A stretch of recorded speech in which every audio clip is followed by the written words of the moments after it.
आताच्या घडीची एक मोठी बातमी समोर येते। तबलावादक म्हणून ख्याती असलेले झाकीर हुसैन यांनी अमेरिकेतील सॅन फ्रान्सिस्को येथील रुग्णालयात अखेरचा श्वास घेतला। त्यांना हृदयविकाराचा त्रास होत असून अमेरिकेत सध्या त्यांच्यावर उपचार सुरू होते। या दरम्यान त्यांची प्राणज्योत मालवली आहे। झाकीर हुसैन हे हृदयविकाराच्या आजारामुळे त्रस्त होते। झाकीर हुसैन हे संगीत जगतातील एक मोठं नाव होतं। उस्ताद झाकीर हुसैन यांचा जन्म 1951 मध्ये मुंबईत झाला होता। झाकीर हुसैन हे जगतातील महान तबला वादकांपैकी एक मानले जातात। झाकीर हुसैन हे पहिले भारतीय आहेत ज्यांना अमेरिकेचे माजी राष्ट्राध्यक्ष बराक ओबामा यांनी व्हाईट हाऊसमध्ये ऑल स्टार ग्लोबल कॉन्सर्टसाठी आमंत्रित केलं होतं।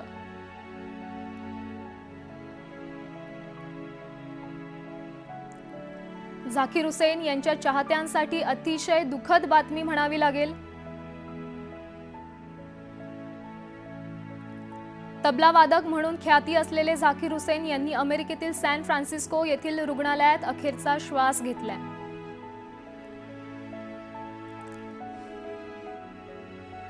त्यांना हृदयविकाराचा त्रास होत असून अमेरिकेत सध्या त्यांच्यावर उपचार सुरू होते अशी देखील माहिती समोर येते।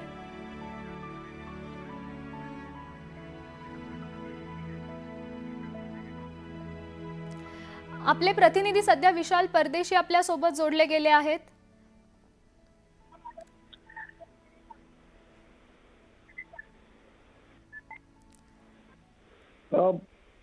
श्यामल, आता एक क्षणाची अत्यंत दुःखद बातमी आपण बघतोय। तबला नवाज आपल्यामध्ये नाहीयेत आणि या निमित्ताने बोलण्याकरता आपल्याबरोबर सुबोध भावे देखील आहेत। सुबोध भावे यांच्याशी आपण बोलणार आहोत। सुबोध, तुला देखील कधीतरी तबला नवाज यांना ऐकण्याची संधी मिळाली असेल। आज तबला नवाज आपल्यामध्ये नाहीयेत, काय आठवणी तू सांगशील? अ, एक तर प्रचंड धक्कादायक आहे ही बातमी. कारण काही काही माणसं अशी असतात ना, की जी इतकी जिवंत असतात त्यांच्या कामामुळे, त्यांच्या अस्तित्वामुळे, की ती कधीतरी आपल्याला सोडून जातील यावर विश्वासच बसत नाही. झाकीर भाई हे त्यातले एक होते.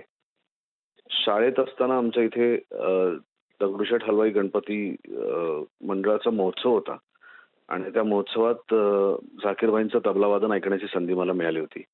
खूप लांबून, खूप दुरून त्यांचं दर्शन झालं होतं, त्यांचं वादन ऐकलं होतं आणि तेव्हापासून त्यांच्या प्रेमात पडलो. पुढे कलाकार म्हणून काम करत असताना अनेकदा त्यांना भेटण्याची संधी मिळाली. कट्यार काळजात घुसली हे नाटक आम्ही फक्त झाकीरबाईंसाठी त्यांच्या ज्याला आपण म्हणतो की खासगी बैठक जशी असते तशी खासगी नाटक त्यांच्यासाठी केलं होतं, केवळ ते येणार म्हणून. त्याच्यानंतर एक दोन कार्यक्रमांमध्ये त्यांचं वादन असताना त्याचं निवेदन करण्याची संधी मला मिळाली होती आणि इतक्या जवळनं त्यांना ऐकण्याची, त्यांना बघण्याची संधी मिळाली होती आणि ते इतके मोठे असूनही अगदी माझ्यासारख्या छोट्या कलाकाराला सुद्धा इतक्या प्रेमाने, इतक्या आपुलकीने त्याची चौकशी करायचे, त्याची विचारपूस करायचे, त्याच्या खांद्यावरती हात ठेवायचे, डोक्यावरनं हात फिरवायचे. मला असं वाटतं की अनेकांचे ते खऱ्या अर्थाने गंडाबंध गुरु नसतील, म्हणजे गंडाबंध आम्ही त्यांचे शागीर नाही आहोत. पण तरी सुद्धा असा एखादा गुरु आपल्या आयुष्यात लाभावा, असा एखादा गुरु आपल्याला मिळावा, असं एखादं प्रेरणास्थान आपल्या आयुष्यात असावं असं झाकीरबाईंकडे बघून कायम वाटायचं. आणि आज ते नाही आहेत. पण तरी सुद्धा मनोमन आपण कितीतरी लोकांकडनं आयुष्यात शिकत असतो. कितीतरी लोकांना आपण आपला गुरु मानत असतो. तर झाकीरबाई हे कायम माझ्यासाठी माझ्या गुरुस्थानी राहतील.